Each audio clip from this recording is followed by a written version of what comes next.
Hablaremos esta noche de un curioso episodio de la Revolución Francesa, que es el de la escasez de pan y los escándalos adyacentes. Así que nos situamos en Francia en 1789, apenas 2 meses después de la toma de la Bastilla. Debe entenderse que más allá de la revuelta, el rey no había perdido del todo su poder.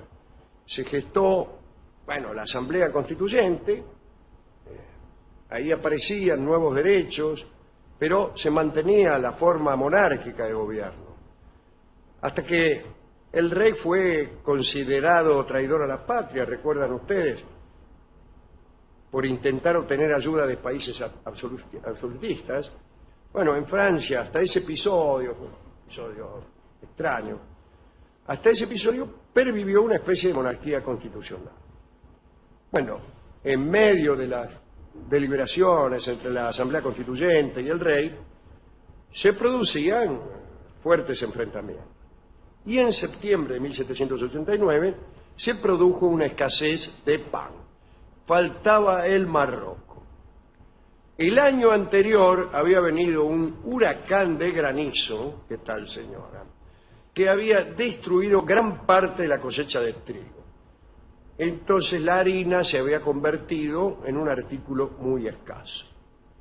A pesar de esta carestía, de esta falta, allá a principios de octubre, Luis XVI, el rey, cometió la torpeza de ofrecer en el Palacio de Versalles un banquete a los oficiales de su ejército en Flandes. María Antonieta hizo su aparición teniendo en brazos al delfín.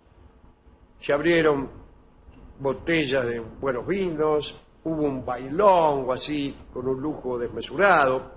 El caso es que el banquete causó muy mala impresión entre el pueblo y los partidarios de Felipe de Orleans.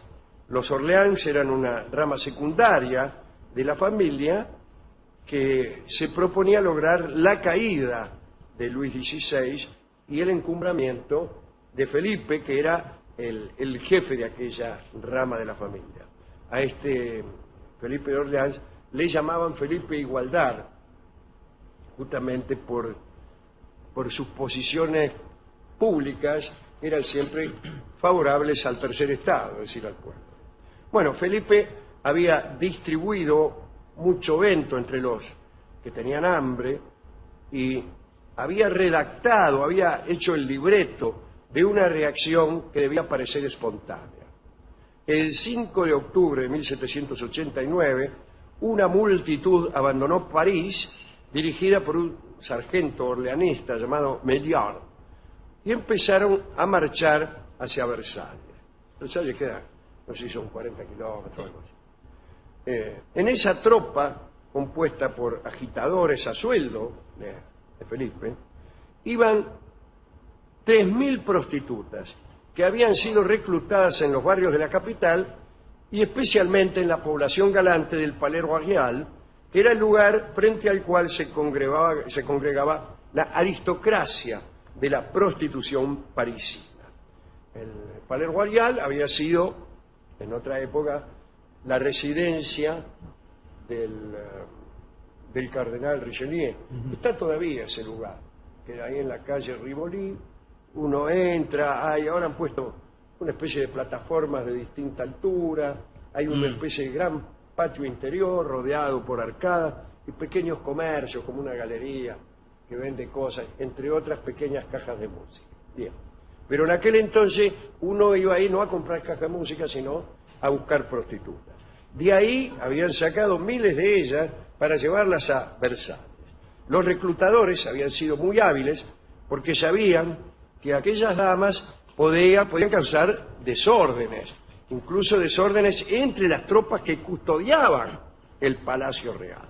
Muy bien, así avanzó la multitud hasta Versalles, meta grito, meta insulto, se oía decir pan o las tripas de la reina, no es un buen cantito, pero bueno. Rimaba. Por cada población que pasaban, saqueaban las bodegas, así que querían pan, pero tomaban vino. Que al pan le digan pen y al vino ven, está bien. pero al sombrero chapó la pucha que los tiró. Sí. Cito a Bioy Casares. Muchos pensaron en quiénes estarían detrás de aquella asonada, de aquel levantamiento.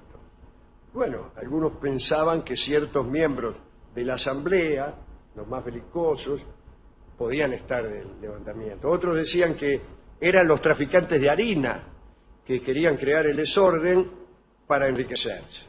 Pero nadie imaginaba que aquella multitud estaba pagada por un príncipe de sangre real como era Felipe de Orleans.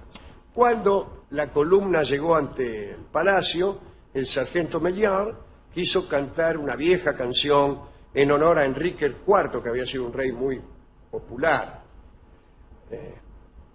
Muy popular y bastante anterior. Vino Enrique IV, Luis XIII y toda la lista. Luis XIV, Luis XV y ahora Luis XVI. Las muchachas del Palais Royal empezaron, ni bien terminó la canción, con la tarea para la cual habían sido contratadas. Empezaron a provocar a los soldados que estaban en la guardia del palacio. Y los soldados respondían a estas provocaciones. Y bueno, al poco rato ya había un montón de soldados que están debajo de los árboles con las muchachas.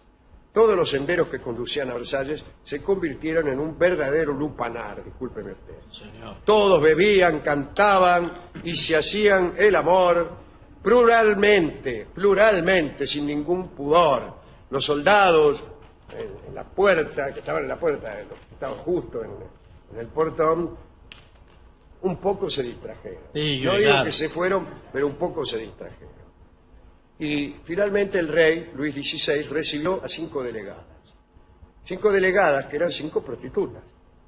La que debía hablar se llamaba Louise Anne Charry, pero la dama se emocionó tanto que ante la presencia del rey dijo: queremos pan, y se desmayó. Bueno, por lo menos llegó a decir Estuvo lo muy que bien. quería. Para mí estuvo bien. Sí. De todos modos, el rey prometió ordenar que ciertos granos que había no sé dónde iban a ser trasladados para abastecer a la ciudad de París. Después de todo, aquella tropa orgiástica había tenido éxito. Había conseguido una promesa del rey. Pero lo que había sido táctico para los soldados volvió a reencauzarse para ir a festejar aquel triunfo, aquella decisión del rey. Y decidieron ir a festejarlo con los hombres de la Asamblea Constituyente que estaban reunidos en París. Bueno, todos marchamos a París. Y el sargento Mellard reunió a las prostitutas para conducirlas hacia la Asamblea. Y llegaron, pero ¿en qué habrán ido? Es mucha distancia para ir todos y volver. Y volver. Para una marcha ida y vuelta a Versalles muy, muy lejos. Pero bueno, llegaron. Llegaron, estaba la asamblea en plena sesión. Y hubo un gran escándalo, ¿no? El presidente de la asamblea, asqueado por ver a las damas acostarse en los bancos o hacer gestos a los representantes del tercer estado, en fin, se levantó el tipo y se fue. Inmediatamente una mujer llamada Blandel se acercó, tomó el sitio del presidente, tocó la campanita y gritó: acercaos, venid nacionales, amémonos. Bueno, algunos abandonaron la asamblea de inmediato, pero otros, muchos otros, la mayoría en realidad, bueno, retenidos por las muchachas que se les sentaban en la rodilla y qué sé yo, se quedaron en la sala. Y muy pronto todos se dejaron tentar, discúlpeme, ¿no? Sí. De este modo, una de las primeras sesiones de la Asamblea Constituyente, poco tiempo después de la toma de la Bastilla, se convirtió en una orgía extraordinaria. Cuando la orgía terminó, muy bien, los representantes regresaron a sus casas, muchos de ellos seguidos por las chicas. Se cuenta que en el establecimiento de baños continuó aquella saturnalia. Se cuenta también que todos los asambleístas estuvieron encantados con lo que pasó, menos uno que a los 31 años seguía virgen todavía. Y ese era Robespierre, el incorruptible. Dicen que había sentido una gran confusión cuando una de las muchachas se sentó en sus rodillas. Y temiendo no estar, por falta de experiencia, a la altura de las circunstancias, se contentó con hablar con esta muchacha de política y comentar sobre los acontecimientos de la jornada. Pero por la noche, entusiasmado, hizo ir a aquella muchacha a su habitación y allí perdió su timidez. Algunos historiadores han dicho que la revolución había comenzado con una orgía. Debe decirse acaso que los representantes de la asamblea se sintieron menos contentos por los festejos cuando, poco más tarde, la mayoría de ellos quedó atacada por una sífilis de la que, según parecen las muchachas de Meliar, eran responsables. Por aquel mal, los debates de la nueva Constitución tuvieron muchos ausentes. Bueno, ¿a quién dedicar este episodio? Desde luego al pobre Luis XVI, que no era de los peores reyes, pero bueno, ¿qué va a ser? Tuvo el peor. Pero fue el último. Tuvo el peor de los castigos. Y a las 3.000 muchachas del Palais Royal y a todos los panaderos de París, o mejor dicho, a los panaderos de París no, porque ellos eran los culpables Sí. de aquella situación. Hemos ido a la discoteca y al preguntar con qué tango podíamos ilustrar este asunto del pan, nos contestaron que había un tango hermosísimo que se llamaba Pan. Y vamos a escuchar Pan en la extraordinaria versión de Carlos Gardel. Es una versión muy teatral, muy, casi diría yo, fuera del estilo gardeliano. Parece ser cantado en una situación teatral un poco más actuada que lo que es el estilo habitual de Carlos Gardel. El tango es un tango de Celedonio Flores y de Eduardo Pereira que se llama Pan. Vamos a escucharlo con un acompañamiento de piano.